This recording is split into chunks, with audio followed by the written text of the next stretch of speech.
नमस्कार दोस्तों, स्वागत है आपका फिर से एक नई वीडियो में। तो देखिए दोस्तों, जब एक स्त्री का मासिक धर्म प्रारंभ होता है दोस्तों, तो उस दौरान स्त्री के साथ संबंध बनाना चाहिए या नहीं बनाना चाहिए, इस बात पर आपने कभी गौर नहीं किया होगा दोस्तों। यह बात वेद में बताई गई है दोस्तों, इसका प्रमाण भी है। तो इस बात पर कभी आपने सोचा नहीं होगा इस बारे में कि ऐसा भी हो सकता है दोस्तों। तो इस बात की जानकारी वेद में दी गई है दोस्तों। वेद क्या कहते हैं, क्या एक स्त्री का जब मासिक धर्म प्रारंभ होता है तो उस समय हमें संबंध यानी सेक्स करना चाहिए या नहीं करना चाहिए। तो यह कंफ्यूजन हर व्यक्ति के मन में और हर महिलाओं के मन में अवश्य रहता होगा दोस्तों। आपने कभी इस विषय पर विचार भी किया होगा या सोचा होगा। तो यही कंफ्यूजन आज मैं आपका दूर करूंगा दोस्तों, शास्त्र के हिसाब से दोस्तों। आखिर वेद यानी शिव पुराण क्या कहती है दोस्तों। शिव पुराण में यह लिखा है और वह मैं आपको प्रमाण के साथ दिखाऊंगा दोस्तों। तो देखिए दोस्तों, वीडियो पूरा देखना, तभी जाकर आपको सही बात समझ में आएगी दोस्तों। देखिए क्या कहते हैं वेद, क्या कहती है शिव पुराण, ध्यान से सुनिए दोस्तों। मासिक धर्म प्राप्त हो जाने पर आरंभ से 3 रात्रि पर्यंत अपना मुख पति को ना दिखाए। इसका अर्थ समझिए दोस्तों। मुख ना दिखाने का अर्थ समझिए। आप कुछ भी समझ लेते हैं, क्योंकि दोस्तों गलत अर्थ निकाला तो गलत समझ लिया।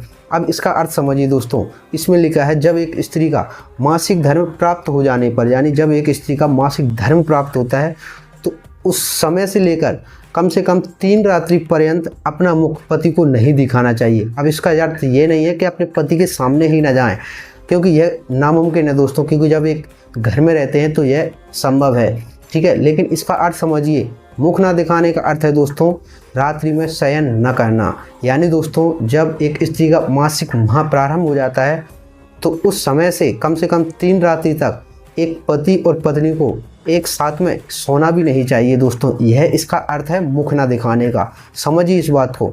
और आप उस दौरान संबंध बना लेते हैं दोस्तों, तो यह बिल्कुल भी गलत है दोस्तों। जब वेद में इतना बड़ा प्रमाण दे दिया गया है दोस्तों कि जब एक स्त्री का मासिक धर्म प्रारंभ होता है तो उस समय से लेकर 3 रात्रि तक उस स्त्री को अपने पति के साथ रात्रि में शयन भी नहीं करना चाहिए, और उस टाइम आप संबंध बना लेते हैं, तो यह तो बिल्कुल भी गलत है दोस्तों, बिल्कुल भी अधर्म। समझिए इस बात को। यानी शास्त्र शिव पुराण में यह प्रमाण दिया गया दोस्तों। प्रमाण आपके सामने है, तो इसलिए दोस्तों आप इस बात का विशेषकर ध्यान करें। कम से कम 3 रात्रि पर्यंत तक अपनी पत्नी से थोड़ा दूर ही शयन करें दोस्तों, उसके साथ भी न सोएं। संबंध बनाने की तो दूर बात है दोस्तों, इस बात का ध्यान रखें। खासकर आप संबंध भी नहीं बना सकते। और सुनिए, और जब तक चौथे दिन स्नान से शुद्ध ना हो अपना शब्द भी ना सुनाए। यानी दोस्तों जब एक स्त्री की जब चौथे दिन स्नान करती है दोस्तों तो वह थोड़ी शुद्ध हो जाती है दोस्तों, तो उसके बाद आप एक साथ शयन कर सकते हैं। इससे पहले कम से कम 3 रात्रि बताइए दोस्तों। अगर आप तब तक भी ना करें, 4 दिन वैसे 5 दिन चलता है, तो 5 दिन भी अगर ना करें तो बहुत अच्छा है दोस्तों। लेकिन वेद ने प्रमाण दिया है कम से कम 3 रात्रि पर्यंत तो अपनी पत्नी के साथ बिल्कुल भी शयन ना करें, ठीक है। लेकिन श्रुति स्नान करने के पश्चातम पति का ही मुख देखे। जब श्रुति यानी दोस्तों 5वें दिन, ठीक है। एक महिला जानती है इन बातों को। 5वें दिन वह अपना सिर धुलती हैं, ठीक है। 5वें दिन श्रुति स्नान करने के बाद ही अपना पति का मुख देखे। इस बात का ध्यान से सुन लें महिलाएं खासकर। जब एक स्त्री मासिक धर्म उसका समाप्त हो रहा हो और वह 5वें दिन जब स्नान कर रही हो, सिर धुल रही हो, तो उस सिर धुलने के बाद उसे ध्यान रखें कि अपना जब वह बाहर निकले तो पहला जो मुख है वह अपना पति का ही देखे, ठीक है। कभी अन्य का मुख ना देखे। यह वेद में प्रमाण दिया गया, मैं आपको कुछ नहीं बता रहा। तो यह कभी अन्य का मुख ना देखे, अथवा अब पति उस टाइम घर पर ना हो तो क्या करे, तो इसका भी विधान है। समझिए, पति के ना होने पर पति का ध्यान कर सूर्य का दर्शन करें। यानी उस समय जब आप सिर धुल रहे हो उस समय अगर पति घर पर नहीं है, ठीक है, तो आप क्या करें, मन में पति का ध्यान कर, उनकी सूरत का ध्यान कर और भगवान सूर्यदेव का दर्शन कर लें। तो इससे आपका वह दोष नष्ट हो जाएगा। इसके उपरांत सिर धुलने के उपरांत ही आप संबंध बना सकते हैं और अपनी पत्नी या पति के साथ शयन कर सकते हैं, अन्यथा नहीं कर सकते दोस्तों। वेद में इसका साफ प्रमाण दिया गया है शिव पुराण में, ठीक है।